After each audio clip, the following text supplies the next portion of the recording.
चंडीपुर पहाड़ियों के बीच बसा एक छोटा सा शहर, जहां हवा में राज की बातें फुसफुसाई जाती थीं। शहर के ऊपर खड़ी थी कुलभूषण हवेली, एक बीते युग की निशानी। हवेली एक भयानक सन्नाटे में डूबी हुई थी। इसका कभी जीवंत चेहरा फीका पड़ गया था, बारीक नक्काशी अब रेंगती हुई बेलों से ढंकी हुई थी। हवेली अपने दुखद अतीत की एक गंभीर याद दिलाती थी।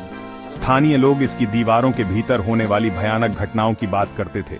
खाली हॉल में गूंजती हंसी की फुसफुसाहट, चांदनी में नाचते साए। कुलभूषण हवेली डर की जगह बन गई थी।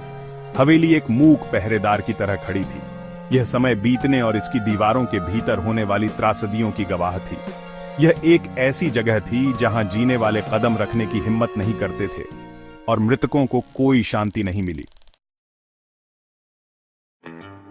कुलभूषण हवेली की कहानी धीमी आवाज में फुसफुसाई जाने वाली कहानी थी। यह प्यार, बिछड़ने और भाग्य से आगे निकलने की बेताब इच्छा की कहानी थी। यह सब कुलभूषण नाम के एक अमीर व्यापारी से शुरू हुआ। कुलभूषण ने इस भव्य हवेली को बनाने में अपना तन मन धन लगा दिया था। यह उनके परिवार के प्रति उनके प्यार का प्रतीक था।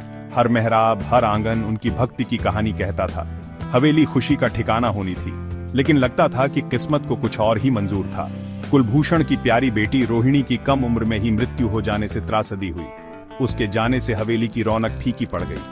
कुलभूषण तबाह हो गया, उसका दिल टूट गया। वह दुख की दुनिया में सिमट गया, भाग्य की क्रूर पकड़ से राहत पाने की कोशिश में। कुलभूषण का दुख कम नहीं हो रहा था।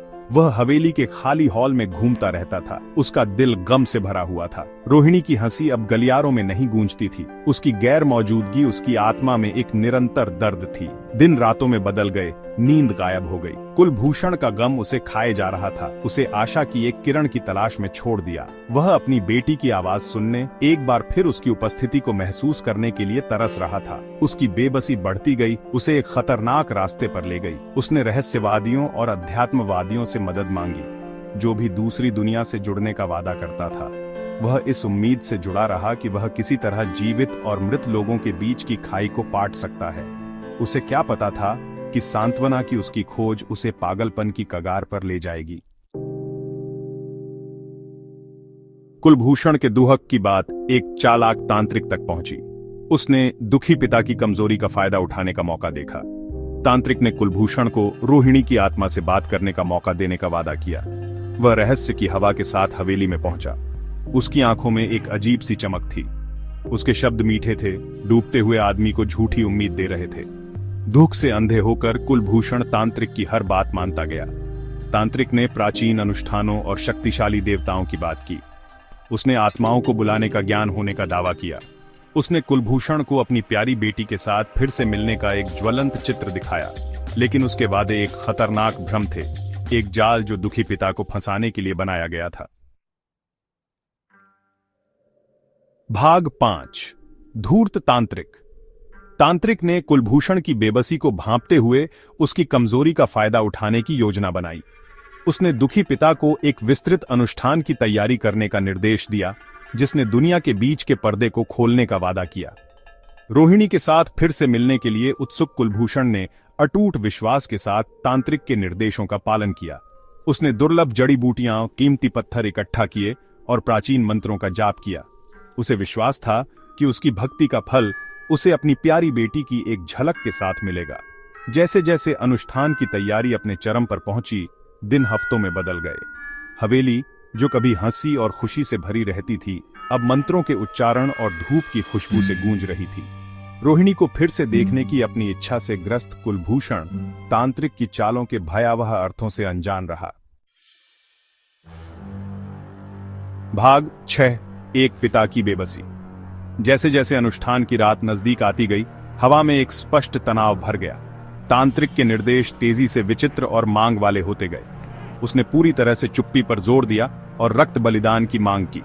दुख से अंधे और चालाक तांत्रिक द्वारा गुमराह किए गए कुलभूषण अपनी बेटी को फिर से देखने के लिए किसी भी हद तक जाने को तैयार थे। उसे विश्वास था कि यह अनुष्ठान, यह अंतिम बलिदान उसकी प्यारी रोहिणी के साथ फिर से मिलने का एकमात्र तरीका था। उसने तर्क की आवाज को अनसुना कर दिया, संदेह की फुसफुसाहट जो उसके दिमाग में गूंज रही थी। उसने अपने वफादार नौकरों के प्यार और चिंता को दूर कर दिया, जो उसकी मानसिक स्थिति के लिए डरते थे। कुलभूषण एक ओदर्जी आदमी था जो अपने दुह की अत्यधिक शक्ति से प्रेरित था। भाग 7 अनुष्ठान की रात। अनुष्ठान की रात आई, एक भयानक सन्नाटे में डूबी हुई। हवा प्रत्याशा और भय की एक स्पष्ट भावना से भर गई थी। हवेली, जो कभी प्यार और खुशी का प्रतीक थी, अलौकिक के साथ एक नृत्य के लिए एक मंच में बदल गई। तांत्रिक के निर्देशों का पालन करते हुए कुलभूषण टिमटिमाते मोमबत्तियों के घेरे में खड़ा था। उसका चेहरा पीला था, उसकी आंखें आशा और भय के मिश्रण से भरी हुई थीं।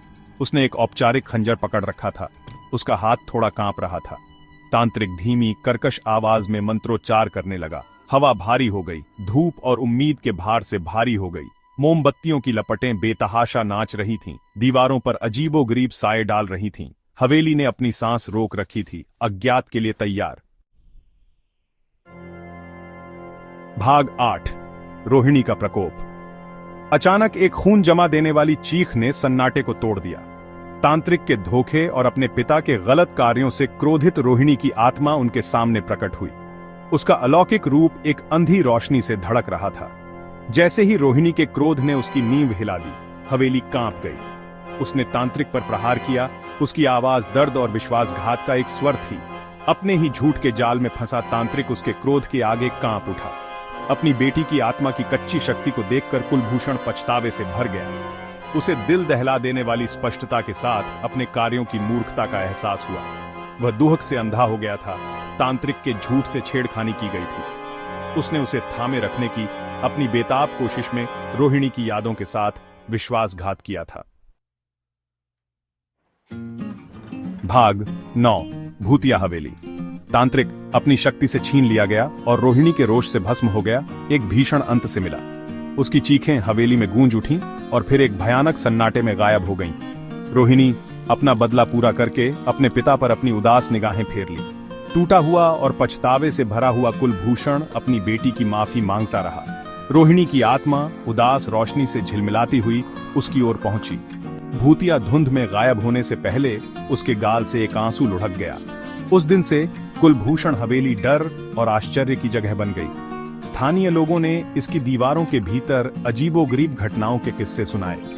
धूप की खुशबू हवा में रहती थी और एक छोटी लड़की की हंसी खाली गलियारों में गूंजती थी। कुछ लोगों ने दावा किया कि उन्होंने रोहिणी की उदास आकृति को मैदान में घूमते हुए देखा है, जो हमेशा के लिए अपने पिता के गलत कार्यों की जगह से बंधी हुई है। कुलभूषण हवेली दुहुक की विनाशकारी शक्ति और हमारी समझ से परे ताकतों के साथ छेड़छाड़ के खतरों की एक भूतिया याद दिलाती रही।